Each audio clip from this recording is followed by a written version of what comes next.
Good afternoon, everybody, and thank you for making the time for today's Reclaiming Your Time webinar. This is another in our ongoing series of complementary education webinars that we will be regularly providing, free for clients and non-clients alike. Look out for others. We aim to produce and present one a month. This, though, is our last for 2020, but we'll be bringing you more in February or March next year going forward. For those that don't know me, my name is Jim Bell. I'm the director of JBA. As always, I'm keen to get this information out to you as soon as I can. And with my other team members usually doing some other urgent work for clients, I've decided to present this and future webinars without moderator support. So please bear with me if things start going astray. There'll be a time for questions at the end of the webinar, and if for some reason I can't get to them, please send me any by email after the webinar and I'll get back to you.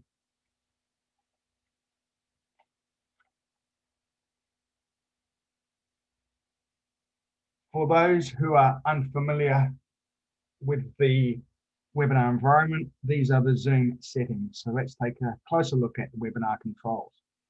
Select audio settings to select and test your speakers.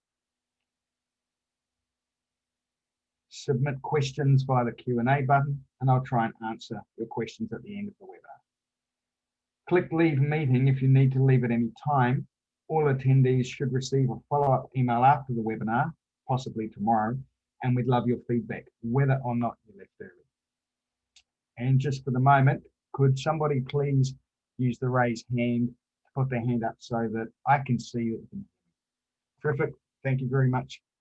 There's nothing worse than thinking people can hear you and can't, and I dread to talk for 45 minutes to find nobody heard a word I said.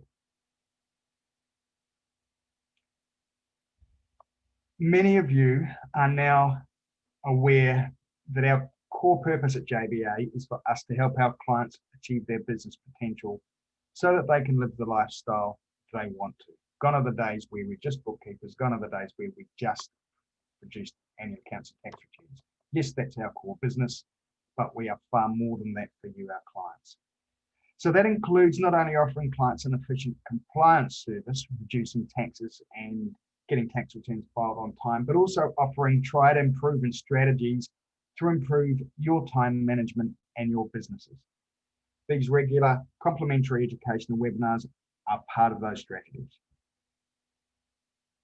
The irony is not lost on me today that if you're here now, you've already reclaimed some of your time. It's the people who aren't here that perhaps need to hear these messages even more. So, well done for being here. I appreciate you making this choice and will endeavour to give you as much value this afternoon as I can. Let's consider the quote, either run the day or it runs you. This reflects the theme for today's content. And as usual, before we get stuck in, I just want to throw our usual disclaimer that the information in this webinar is general in nature and no substitute for tailored advice specific to your particular circumstances. And there, I hope I've kept the lawyers happy. During the course of my presentation, I'd encourage you to take notes. One of the biggest problems in small business, to my way of thinking, is FTI, or failure to implement. If you don't write your actions down, you won't remember them. As with all our webinars, the video of the presentation will be uploaded to our website and YouTube page in the next day or so. We can also supply copies of the slides to you by email after the webinar. Just email me or Josh if you want them sent to you. So here's what I'm going to cover in this session. We'll discuss why we'll always be busy and look at some mindsets that can help us reclaim our time. We'll also identify where our time is being wasted and discuss some practical ways to free up your time. We'll also discuss your next steps and answer any questions you may have. To kick off, let's take a look at why we'll always be busy. Here are my 5 top reasons. Work expands to the time available. We often pace our output to match the timeline we have. Our team members are doing this too.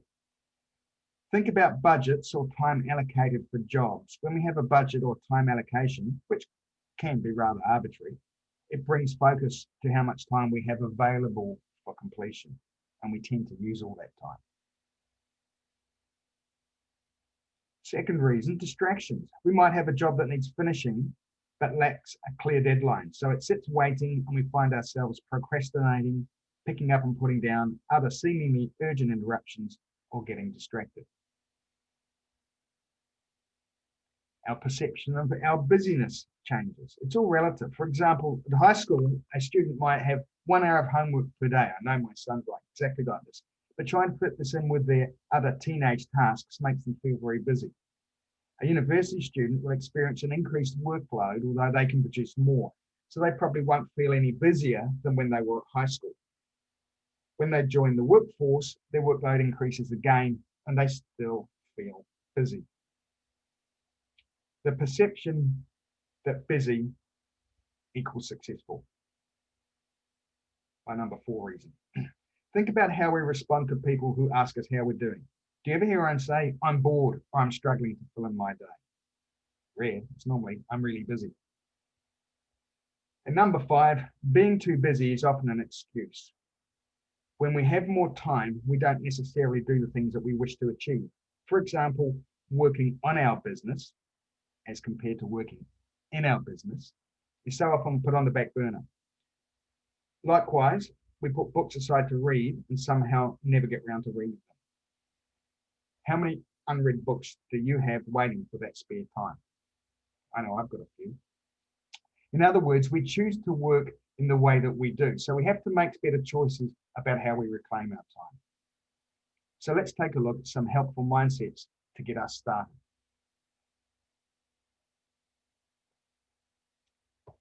I'd like to start off by quickly looking at the 7 habits of highly effective people, this being developed by a chap called Stephen Covey. The first habit is to be proactive. Make the choice to improve your life through the things you can influence. If you don't make the choice, it's not going to happen anyway. The second habit is to begin with the end in mind. Your values are a framework for decision making. Use them to set your goals, then focus on achieving them. The third habit is to put first things first. Set your priorities and focus on them to avoid wasting time on unimportant and non-urgent tasks. And we all have plenty of unimportant and non-urgent tasks, don't we? The first 3 habits relate to managing and reclaiming your time, so we'll only be talking about those today. There are 4 other habits that Stephen Covey deals with: thinking win-win, seeking to understand, then be understood, synergizing, and sharpening the saw. We won't touch on those though today. Some of you may have seen this mindset before, as we refer to it often at JBA. Today, I want to link it to the 7 habits we just looked at, or more specifically, the first habit, be proactive, and the second habit, start with the end in mind. Being proactive is about staying above the line and focusing on what you can control, not being a victim and saying there's nothing you can do about the lack of time you may have. As confronting as it may sound, you're choosing to be as busy as you are. More specifically, you're choosing to do the things you're doing. Here's an example from us at JBA. We're acting above the line in producing and presenting these webinars to you. For a long time, I've always wanted to produce and provide more education to our clients, but in the past, I've been guilty of thinking I'm too busy and making plenty of excuses why I can't do it. So this year, I've taken responsibility for creating the time that I need to make these webinars happen. And I've received some feedback from some people to say that they have been appreciative of them. So for me, it's been a very worthwhile exercise and will continue to be so. Stephen Covey's second habit of highly effective people also ties into this or-be model. The habit is called starting with the end in mind. It's thinking about how you'd like to describe or how you'd like people to describe you at your funeral. Now, I'm not getting morbid, but you can start being that sort of person now. So stay above the line on this and stay firm on your time management. You can be that person that you want to be and you want others to see that you are.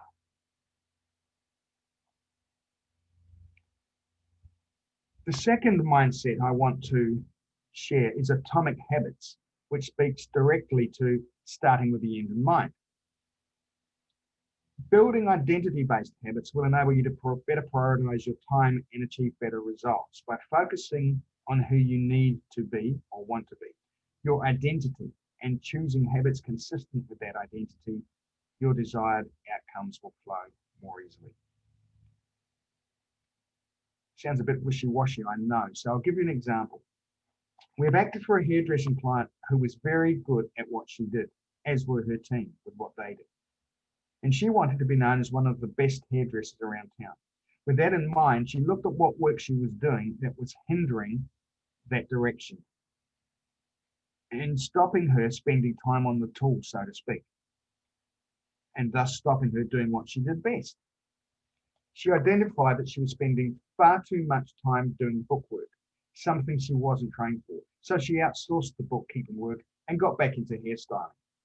Not only was she happier cutting hair than doing the books, her reputation grew as she was doing exactly what she was good at and what she enjoyed doing.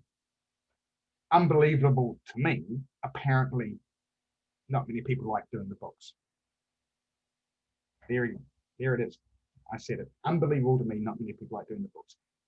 She was one of those, outsourced it, looked at the direction she wanted to go. So from a reclaiming your time perspective, let's focus on your identity. Say you want to be more proactive and focus on what you can control, but you find yourself distracted at times.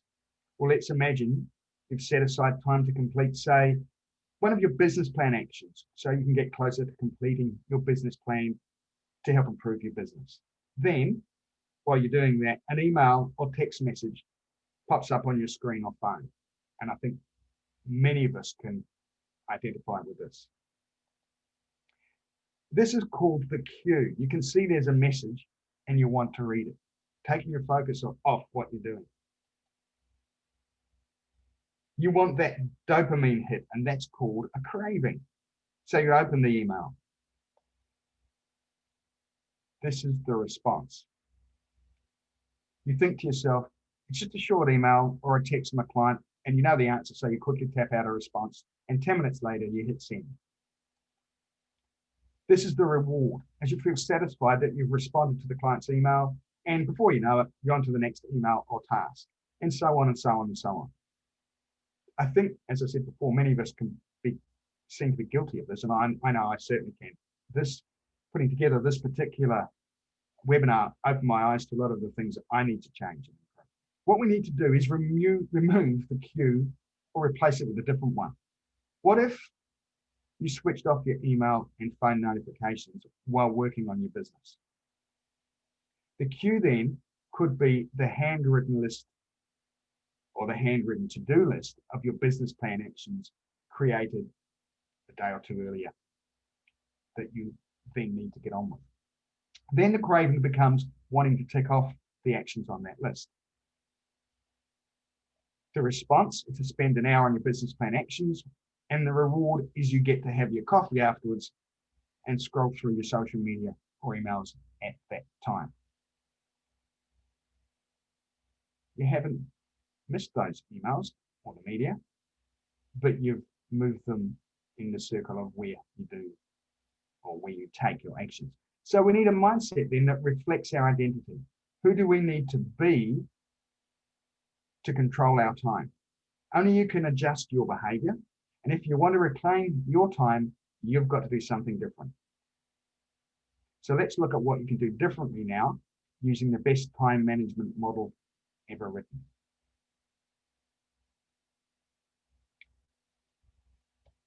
This is known as the Achiever Matrix and was also created by Stephen Covey. By the way, if you haven't read The 7 Habits of Highly Effective People, put it on your reading list and read it. We've got Christmas coming up and an ideal time to read it. Anyway, back to the Achiever Matrix. In a nutshell, this matrix reflects that we all live in a time-pressured world with multiple overlapping commitments. Urgency is no longer reserved for special occasions. So separating tasks into these 4 quadrants helps us to better manage a flood of responsibilities, do excellent work, and maintain a positive frame of mind. It directly reflects the 3rd habit of highly effective people: put first things first. We need to spend less time working in the urgent quadrants and more time working in quadrant 2, the quadrant of quality. Top right-hand corner. This is the quadrant of planning, prevention, and innovation. This is where we'll improve our processes and is where we are most productive. It's also where we can prevent a number of important things from becoming urgent and falling into that disruptive first urgent quadrant, the quadrant of urgency. We also need to assess what things that are not important that we're doing that are distracting us from working in the quadrant of quality. What disruptions can we minimize or eliminate? What strategies can we use to reclaim some of the time spent on non-important things?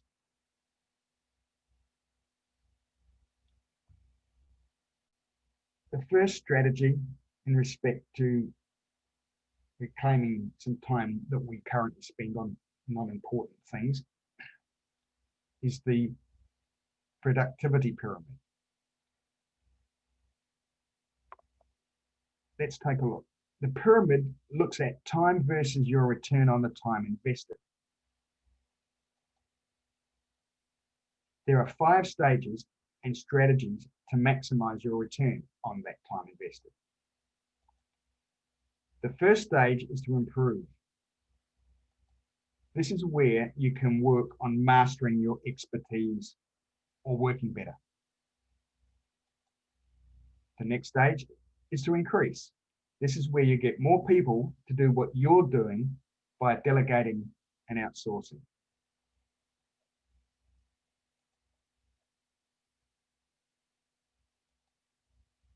Thirdly, we have invest, where you can invest in technology to scale your business.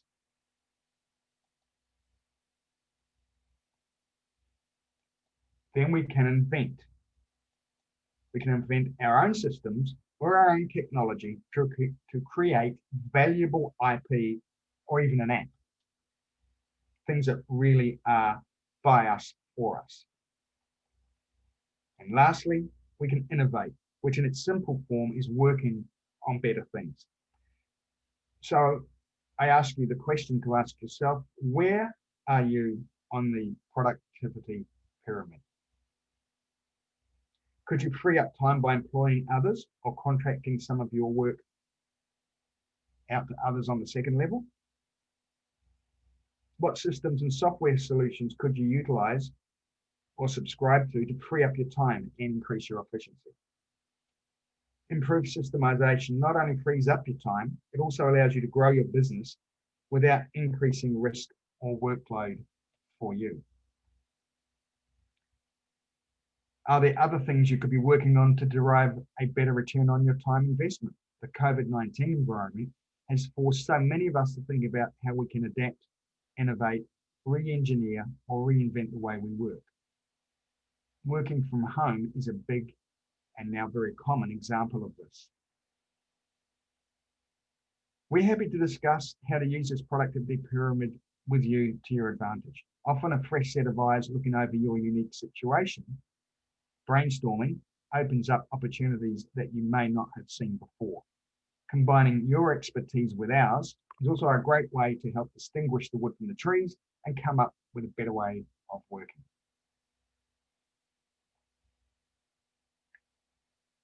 The second strategy to reclaim time is to stop working with the wrong people. Try and avoid working with people who don't pay your invoices on time. Treat your team badly. Don't live into your core values or are unreliable. Opening of the door of opportunities to the wrong people, in other words, getting rid of the wrong people, frees up your time to spend with better customers or clients. Not only will you enjoy your work more, your team will thank you for it too. Is there someone in your business who comes to mind that you'd like to open the door of opportunities to? If so, put your big boy pants or your big girl pants on and do it. You won't miss them. Strategy 3, run better meetings. This is a great strategy for reclaiming time. I appreciate that depending on your business, some of you will run more meetings than others. There is value in having regular meetings if they're done well. Whether they are what we call 10-minute toolbox type meetings over coffee and muffins or longer meetings with, say, prospective customers, ensure they're efficient and valuable to everyone attending. Poorly planned meetings are consistently a top 10 time waster. Here are our rules for running effective meetings. Number 1, set a time limit and stick to it. If it's a toolbox meeting, make sure it's no more than 10 minutes. If it's a monthly team meeting, set aside 45 minutes, but stick to it. Check the time as you go through the meeting and remind everyone of the time agreed if it looks like the meeting will drag on. Second point, report prior to the meeting. Maybe consider using a weekly team member report so you can see what your team have been working on, what challenges they have, the support they may need, and what they have planned for the week.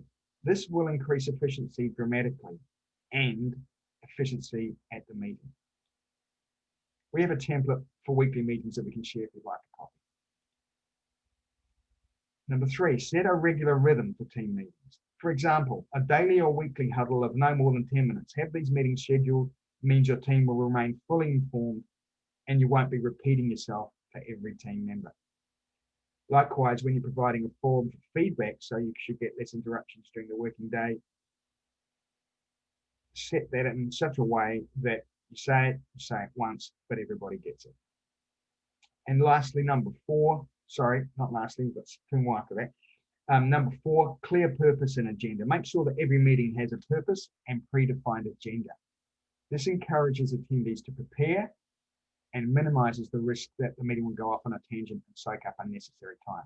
And believe you me, meetings that I've attended over my career, I can assure you that a very high percentage of those have at some stage wandered off to something completely different to what is actually being or supposed to be being discussed or decided upon at that meeting. If an item comes up that isn't on the agenda, set aside another time to deal with that matter.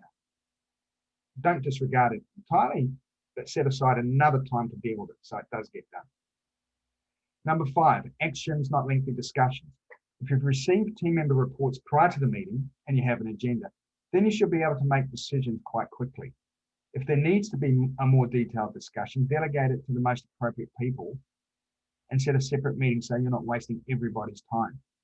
A sort of mini committee within your group of people. Record your agreed actions from the meeting, who, what, and when.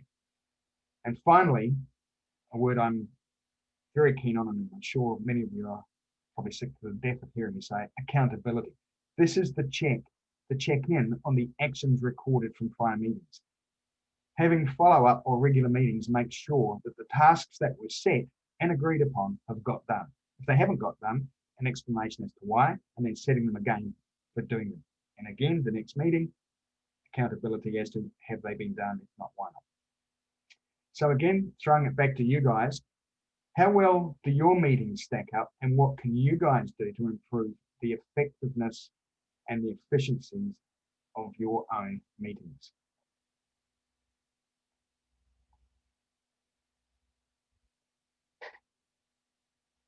The 4th strategy is to help you take control of your time is the 10 hats organizational review, or in short, the 10 hats org review. The 10 hats is an essential mindset for business.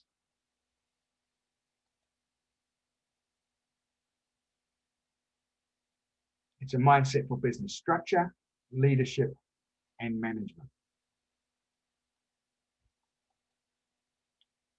It clearly defines what roles in your business are operational versus those that are strategic.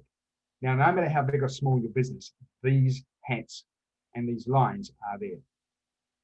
As an example, strategic. Shareholders, they fund the business. Directors, maybe the same people, maybe not. They set the direction of the business. That's all strategic. Below the line, operational. You have marketing. They generate leads for salespeople. You have salespeople. They convert those prospects into customers or clients. You have also perhaps finance. They manage the business cash. So these 10 hats reflect the 10 departments that exist in any business, big or small, and every department needs one leader.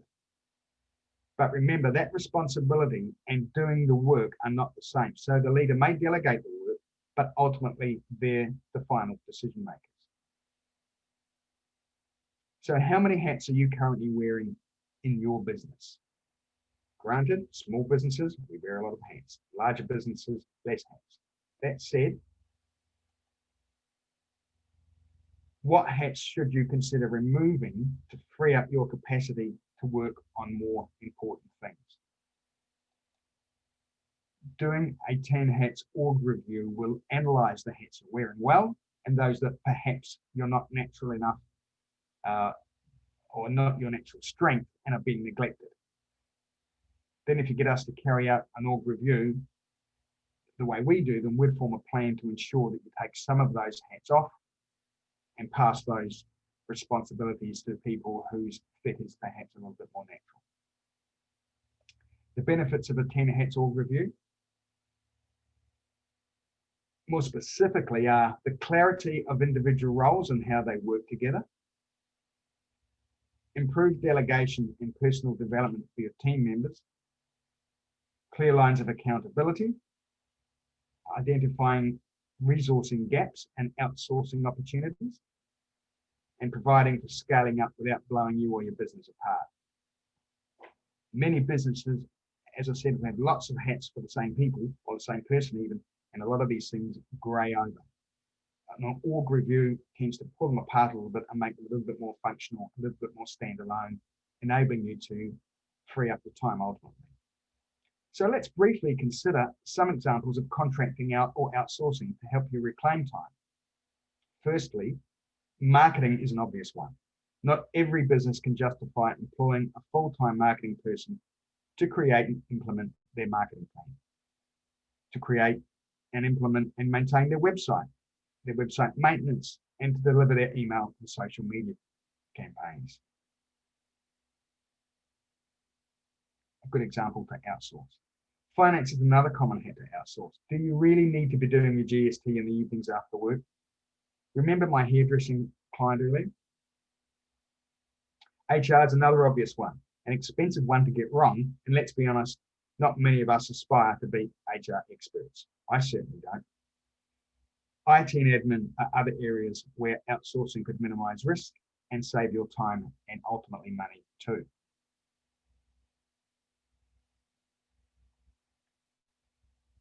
There are many misconceptions around delegation. Delegation is a skill that should be mastered. Delegating isn't flinging a task at someone and hoping they'll do it right. It's effective delegation requires supreme communication.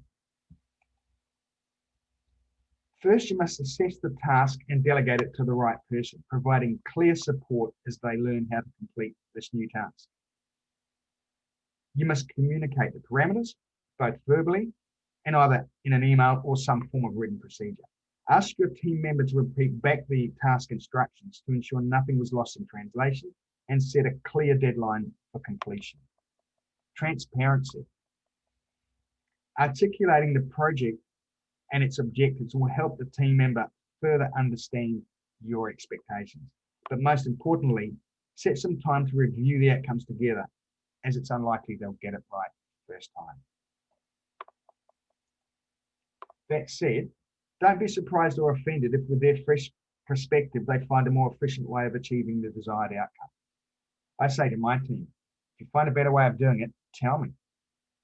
This is often a happy byproduct of delegation, along with improved trust, respect, communication, and productivity, which all lead to improved profit and happiness for you, your team, and customers. Now, many people confuse delegation with abdication. Abdication is really where you set your team member up to fail, even if you don't know you're going to. It's ultimately damaging your culture, your communication, your productivity, and so on.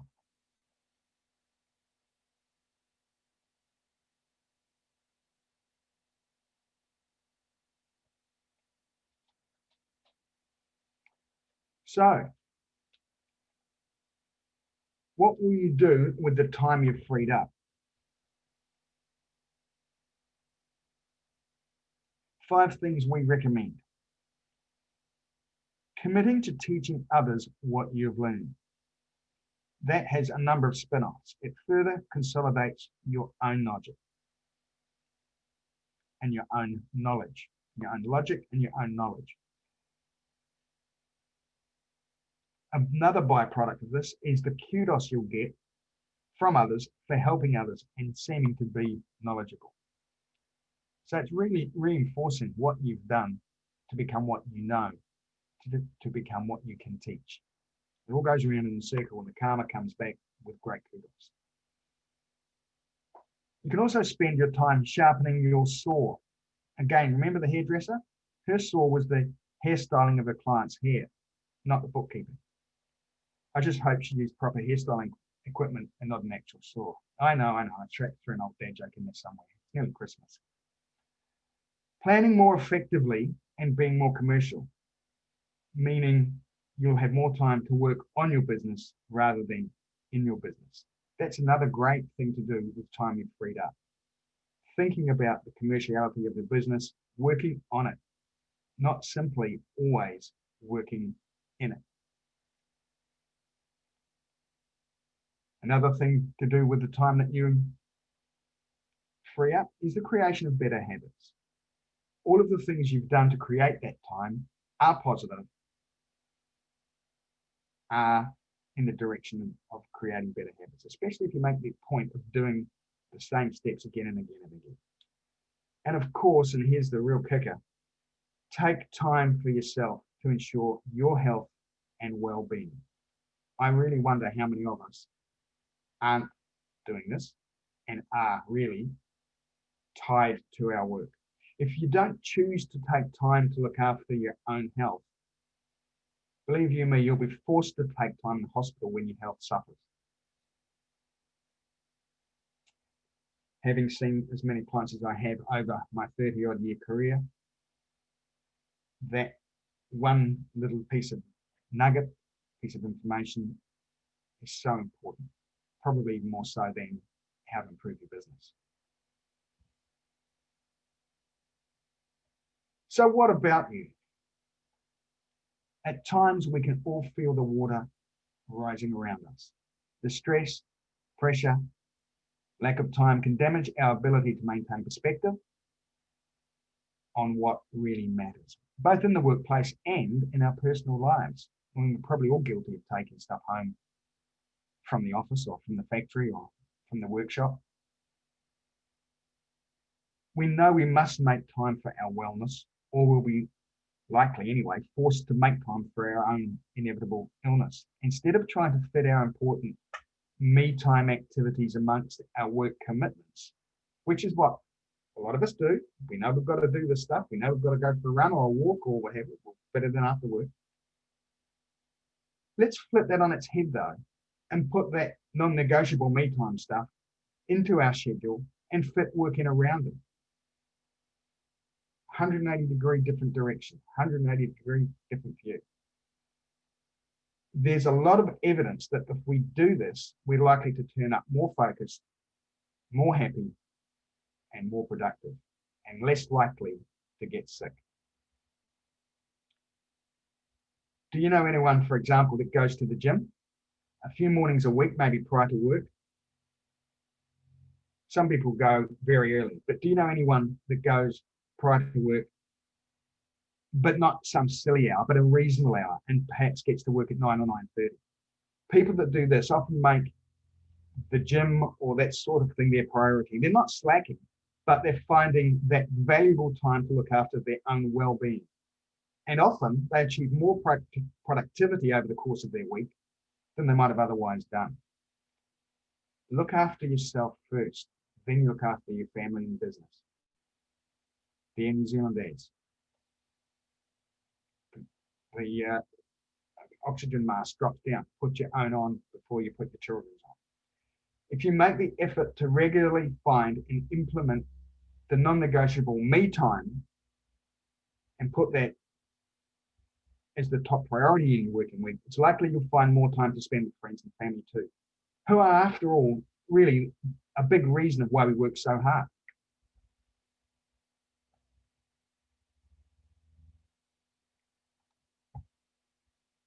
So, coming back to you guys again, what are your next steps from here?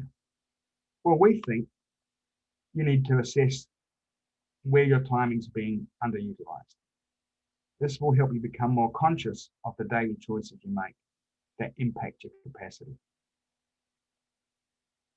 We think you need to get clear on the habits you wish to create, the ones you know that will improve your productivity and your focus. Planning for sustainable improvement starts with you and other leaders within your business. We think you need to identify your 3 most important actions. We'll be asking you to record these in your feedback from the webinar when we send the feedback out in the next hour or so that we can be sure that this 3/4 hour has been powerful for you in bringing about real change. Remember, right at the beginning of this webinar, I said one of the biggest problems in small businesses is FTI, or failure to implement. If you don't write down your actions, you won't remember them. Identify those 3 important actions, record them so that you've got them as your start point to take action. We think you should focus on what you can do instead of worrying about what is out of your control. And again, we're all guilty of this. So let's try and turn our sometimes negativity into positivity and focus on what we can do. And finally, of course, we are here to help. We are here for you. Simply reach out to us and we will pass on whatever knowledge, whatever expertise, whatever skill set we can to you to improve your time, your business, your life. As I said earlier, the information in this educational webinar is general in nature and not a substitute for specific tailored advice and support. There are several ways that we can help you more specifically beyond today's webinar. As always, you can attend our regular webinars, and they're always going to be free of charge. You can appoint us to carry out a 10 hats organizational review on your business. This is a full day or 2 half days meetings where we discuss with you the fundamentals required to develop an organizational chart, where we discuss and work with you and go through the key principles in developing the chart, where we provide templated chart information for your use, where we make recommendations as to the steps you'll need to develop your chart. And after you've developed your chart, with our help, of course, you submit it to us with a view to formally finalizing and recording your new organizational structure. The expectation being that some of the tasks that you're currently doing are taken off your shoulders, thus freeing up that all-important time. We can provide anyone who wants it a copy of the Achiever Matrix for free. And of course, we will meet with any non-clients for an hour free of charge in order to establish their needs and see what we can do to support and help them. So I'm reasonably close to being on time. I did allow 5 minutes for questions.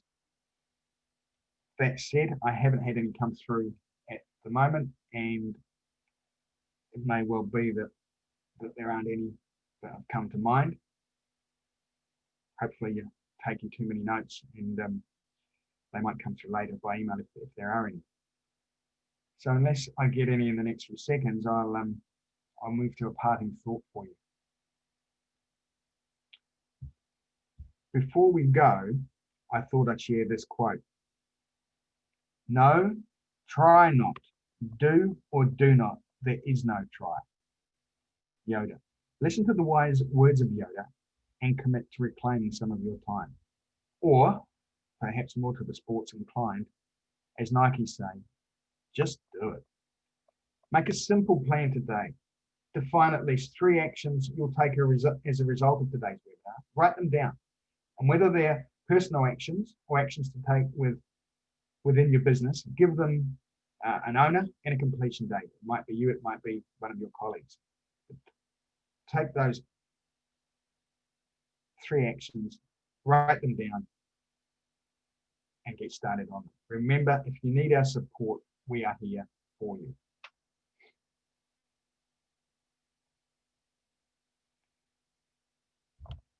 Finally, I'd like to thank you for making the time to attend this webinar. We do appreciate that your time is very valuable. As I said at the start of the webinar, I'm probably preaching to the converted, and those that need to work on their time reclamation should have been here and aren't. Perhaps they might wise up and find the information on our website or on our YouTube channel. Who knows? But probably tomorrow you should receive a follow-up email from us that we'd love you to provide feedback on, so we can continuously improve and get an understanding on what other webinar topics you'd like to see from us in the future. We can't promise we'll do them, but we will work and see what ones have come through so that we can plan and be as relevant as possible. We can only improve our support of you if we know what you want as well as what we think you need. Today, though, I hope we've given you plenty of ideas to ponder and some clear next steps for you to implement to get more out of your time, so you can get closer to living the life you want to. Remember, our core purpose at JBA is to help clients achieve their business potential so they can live the life they want to. Now, keep a lookout for our ongoing series of complementary education webinars. As I said at the beginning of the webinar, we will loosely aim to produce and present one a month, beginning again either February or March next year. There are plenty of places to register for them, from our direct email advertising, from the footer on all our standard emails, from our Facebook page, our Twitter page, and from our website. Incidentally, for our direct email mail-outs, we're now using MailChimp, and sometimes these MailChimp emails go into spam folders, or with people with Gmail accounts, they often go into their promotions inboxes. So please regularly look into these folders for our mail-outs that may have gone there. We wouldn't want you to miss out on them. Also, please feel free to invite others who you think may benefit from our webinars. You can unsend the email invitations or the links or directly to our website, Twitter, or Facebook. Our webinars are for both clients and non-clients. The more the merrier. We do believe in getting our word out there. We do believe in helping businesses improve. We do believe in helping people's lives improve. But for now, on behalf of myself and the team at JBA, I want to take the opportunity of thanking you for your support this year. It's been a really difficult year for a lot of people, a year that we will talk about for many years to come. In fact, a year with issues that we aren't even all completely through yet. Let's hope we get through them as soon as possible next year. Without you guys, we don't have a firm. I also want to take the opportunity to wish you personally, your family, and your friends all the very best for a safe, happy, and prosperous Christmas and New Year. I look forward to presenting to you again in 2021 and hope that many of you will be back to listen to my dulcet tones. But for now, have a great evening, folks, and I hope to talk with you soon. If I don't talk to you before Christmas, like I say, have a great one. If I do manage to talk to you before Christmas, I'll wish you a Merry Christmas again too. Tonight, though, time to go. Bye for now, guys. Have a good evening.